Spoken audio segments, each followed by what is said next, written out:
A moment of silence for our fallen comrades. So, anyways, I'm kind of, well, we have some developments on the books. We'll get to that. But I was in the closet clearing out some of the stuff, and there were these old elephants. You know, I remember when I was really little, I used these as a pillow, but they also are shaped like an elephant, right? So I have a couple of these. You know, and in later years, I never really used them anymore. But I said, all right, let's clean them out because they were kind of dusty and, you know, on the shelf and everything. So I put these three and that one in there. And it had a couple, this was the last big one that I used, and it had some wear and tear on it. So I put it in a pillowcase thinking, okay, well, it's not going to damage it too much to tumble it around. But it did. All the spongy stuff in there is gone. It was all over the dry. And, you know, yeah, that's it for Mr. Elephant here. Mr. Red Elephant. So that's a shame.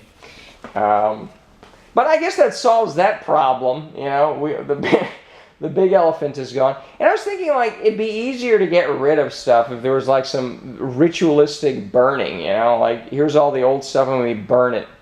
But I don't have the capacity for that now, so I guess we'll have to throw it in with the burnable receipts and burn it one day.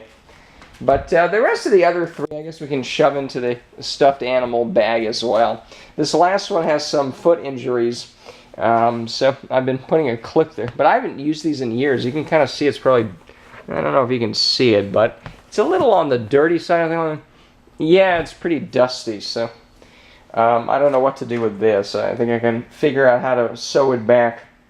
But it's going to be interesting. But anyway, so the elephant business is mostly taken care of. The main issue that I was dealing with was the books. You know, and last time, if we go back to my room, we saw that there were maybe 7 bookshelves, or 7 or 8, 6, 7. Well, it's not down to 2.5 that I kind of might want to keep, right? And I was spending a few hours looking through these. I had a couple books that I sold through Amazon Trade-In. Those are already shipped out, you know? And these are all the books that I realized, like, some of the more politically economic-y stuff is actually available for free as PDFs online. So I was like, well, if I ever need to see them, I can just download them. If I really need to buy a paperback, I can buy it again. The other stuff, the Grero related stuff, some of it I just haven't read. You know, there was a whole bookshelf of those, and I kind of looked through those, and I'm like, I'm not going to read these. I kept 1 or 2, but like the Memoirs of Hadrian by Marguerite Yourcenar, it's some translation, some fictional no, leave me alone. I'm not going to read that. Come on, I've had how many years to read this one? And part of the process was, you know, like with the Grero thing, it kind of failed the original thing I put up. I didn't really, it just was a failure. I put it out there and then nothing really happened. I didn't really get to meet up with tons of people or anything about it. There just wasn't a huge demand for it. So I don't think more intellectualized stuff is really going to be it, you know? The stuff that is intellectually there, it doesn't need to be more. You know, if I do more footnotes, it's not going to get me more people around who are interested in this general topic. But I've kept a few, and I'm still thinking some of these I could still get rid of. Like, I can see me rereading. I did want to do a deeper dive on a few of these books. But even with these, it's like, you know what? I could still get rid of a couple of these, you know? I don't really need all of them, you know? Now, there are still some good reference materials that I don't want to get rid of. I still hold out hope that I restart just even the old stuff that I was doing and do a little bit of a deeper dive on it. But some of these things, some of these books I bought, like this one, it's just this typical left-wing Pomo. It's not even, it's like this post-left Pomo nonsense, postmodernism. It's just garbage. Like, you read it and it's like, what the fuck am I reading? Like, I'm a smart guy. It's not that I'm dumb. Oh, okay, well, see, maybe I should keep some of these just to read the absurd nonsense here, but there's no shortage of that, so Semen practices have been interpreted as erotic on the basis of their resemblance to the Western domain of the sexual. So yeah, smearing semen all over everything, wow, it's interpreted as erotic by these ethnocentrists. You know, no, I just can't. I can't even. I cannot even. Okay, I'm triggered by their triggering. Okay. So a lot of the books that I read were just garbage in preparation for Grero, and I didn't even quote any of it. So it's like, what's the point of keeping around these shitty books that I couldn't find anything? So that's one part of the books. The other was the more political stuff that I actually liked, the political economic stuff, the more libertarian-y stuff. But a lot of that is available for free. And if I ever decide to do something with that, well, great, we can just look at that stuff again. I don't know, we can start from the basics. It's not like I have extensive notes in any of these things, and oh my God, my notes are gone, that sort of thing. So yeah, there was the Grero stuff that was just preparation that was absolutely useless garbage. And again, I got the books here and there, okay, here and over there somewhere. I got rid of, that's half the books I had. I got rid of the stuff that's there. Half of that's already gone somewhere else years ago, right? So this is just the leftovers from 2016. And even here, it's like, yeah, some of this is crap. Some of this, maybe there's one or two references I used from them. I kind of looked it up, and it's like, that's it. There's nothing interesting. Could I do a deep dive on some of these books? Not really. There were a few books where there was something interesting, but a lot of them, it's like, no. And even with that, it's like, again, what's the point of this? Like, I got to find people from this and not just be in these books, because it hasn't helped in that at all.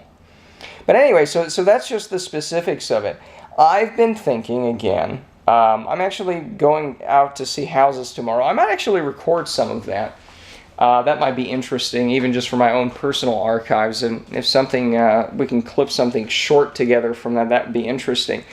But I'm thinking there's a lot of options I have. Let me go outside. It's kind of better, maybe better sun and cinematography. We'll get to the plans today as well. Oh, we will. Like that one, that one, that one. But I was thinking I have some options. Again, the lease officially ends in June. Well, let me tell you what. Oh, good Lord. What is this? Something hanging here. Okay. You just see it coming straight for her face. Christ almighty. Anyway, so I was cleaning up the rotting wood today, because that's what you pay rent for. And yeah. See, this is just one of many reasons why I want to get the fuck out of here. Okay? But I don't have to rush it. I still haven't looked at more apartments. I want to have to see some apartments out north. Just one complex, and it was pretty nice, but it just seems like they don't really want month to month there. Like, there's a deposit, then this, then that. It just didn't seem. So I said, well, let's do Airbnb stuff, right?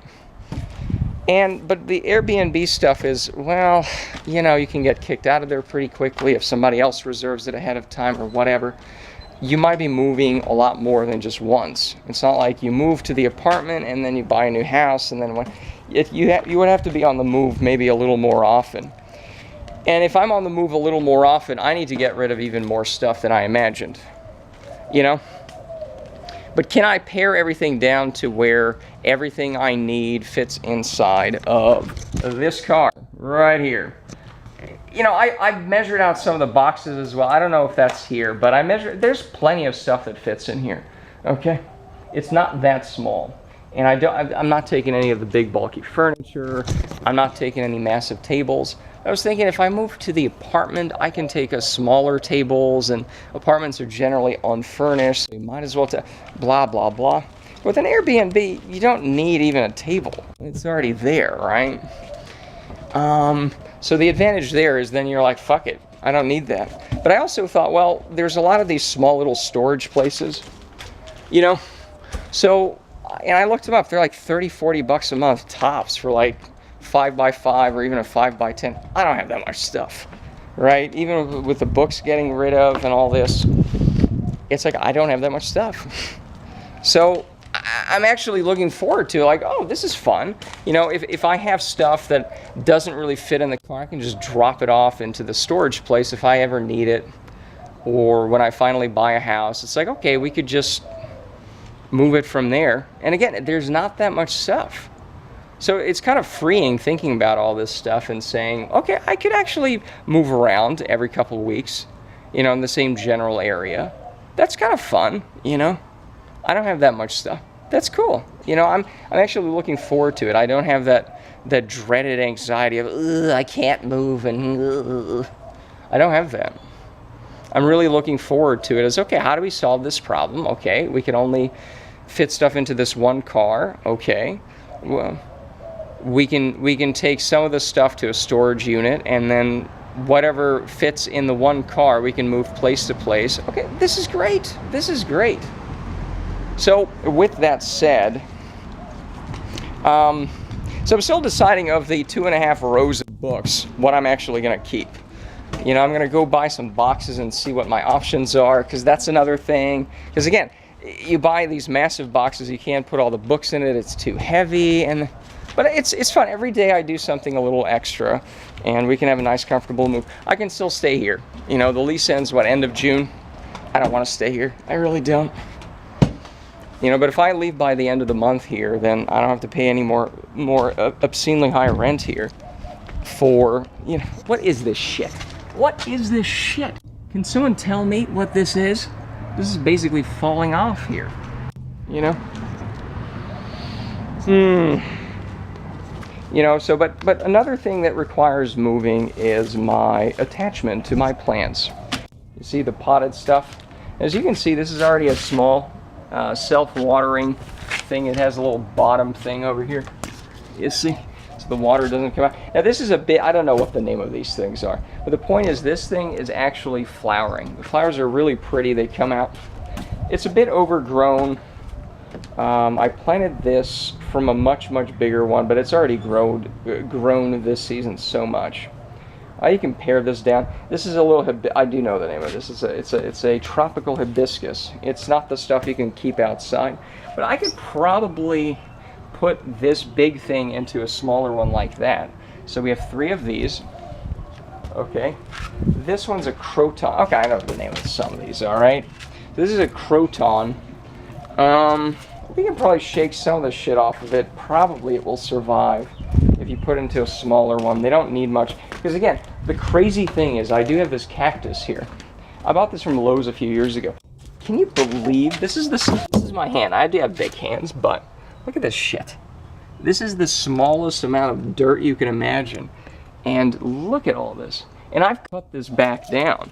This grows almost 6 feet in just that. And if you cut one of these leaves over here and you stick it in the soil or stick it in water, it grows out. This whole thing here, this used to be a top thing over here, right? You just stick it in there and it grows back out. It's crazy, okay? But you can pare this down. You can cut it here, you can cut it here, and it'll grow back. So you don't actually need much with this. This one's a little bigger. And this is number 8, I think, number 7, and then you have that hanging thing right over. Let's use the slow zoom. Whoa. That hanging thing over there. Oh, digital zoom. Let's go. 32, look at that. We could have just walked there in half the time, but that's fine. The hanging thing there. That's number 8. Number 8. And then this is number 7, I guess. Now, part of it is like, oh, it's plants, like, who cares, just throw them away. But I've been more attached to plants. I mean, some of these, you know, that plant, I guess it's just a weird oddity. It's kind of nice to grow because it's just so weird, you know, that it, like, how is it possible to produce just the plant material from this much soil? I mean, I water it, I put in a little bit of fertilizer, but how does this wizardry work here? Like, I don't understand it, okay? But some of these plants, I remember my mother died about 10 years ago, and a lot of these are actually leftovers from her. This hibiscus was this thing, that thing is actually from her funeral, okay? there are some people who brought like live flowers, which I think she would have liked, right? This one and the one over there, these were both in small little cups during her memorial mass or something here in Texas, right? And I kind of took them, you know. I like to steal my mother's flowers from her own funeral. That's really the takeaway message from this. And I kind of kept them over the years, right? And part of it's like, I guess we can talk about my mother later. I'm not a biggest fan, okay, let's just say, over the years. But that's not what this is about. But for some reason, there still is that, ooh, it's flowers, and I got to take care of them. And but I don't want to be, you know, I don't want to be burned by them, you know. I want to take care of something. I want to have something nice. But, and that's the thing, is if we're practically thinking about it, these small pots are, you know, you have 1, 2, 3. Again, we can plant them into something smaller. 1, 4 here. You can do something with that. Probably could use another. Yeah, that's falling apart. That hanging thing is just so ugly now. You can put that in something smaller, perhaps. You can split this. So let's see. 1, 2, 3, 4. That might fit in a medium box or something. Put some garbage bags under it so the water doesn't. You can probably pare this down a little bit. Yeah, you can cut it down. You can save the root, put it into something smaller. That one, 6, 7. That one's probably really big. I remember somebody threw this away, and there's dangling roots, like literally one root, like just something this small. And I stuck it in a pot, and it started growing, and it kept growing and growing. It's pretty heavy, actually. This is the only one that's actually probably a little too cumbersome to move around. Yeah, there's a sort of just emotional attachment to it. And maybe by tomorrow I'll get rid of them or something. I mean, I doubt it, but you know, with those books, I mean, it went from seven rows to 2.5, and then it's like, we could do more. We could definitely get rid of a lot more of these. And you know, every day I think it just becomes a little more clear as to what the options are and how I'm going to be moving. And it's just fun. It really is fun, you know? It really is fun thinking about this stuff and thinking, yeah, I could just whittle everything down to one little car, maybe a little more storage unit, and that's it. You know, because I don't like being burned by all this stuff, you know? I don't think I could be some gypsy who's running around, you know, without a permanent kind of headquarters. I've never been that kind of person. I think I've talked about that before. I do need a headquarters, but I can go a few months without that, and then, you know, I can find a small house and not be too tied down by that either. But we'll talk about that, I'm sure, later. You know, I don't want to have to manage a massive yard and all that. And even here, it's just a mess. We've talked about this. It's just a giant mess, you know. And again, it's not my house, so I can't be like, all right, rip out the green grass and put something that doesn't require that much maintenance, you know. Put something pretty, but not so. And yeah, we have to remind ourselves why we want to move this fucking tree over. Okay, the maintenance guy who comes to cut the tree, yeah, can cut these. It's just, no, I can't even. Just leaves everywhere. That's the other part, is if you don't manage these trees properly, it's like, good luck, you know. You got 300 bags of leaves to rake every season, you know. It's ridiculous. But that's why we're moving. So that's good. And it's now April 8th or 9th or something. You know, so it's we can move by the end of the month here, you know. We can just say, see you later, you know. You can get the maintenance man to fix your lumpy floors, and you know, don't bother me with it anymore. So yeah, I guess this is nice. This is very nice. I don't know what else I wanted to talk about today. I think we were able to ramble out in 20 minutes. Yeah, the books, the plants, the elephants, F for respects. Yeah. So I think that's it for now. I don't want to drag it out too much, but that's really it.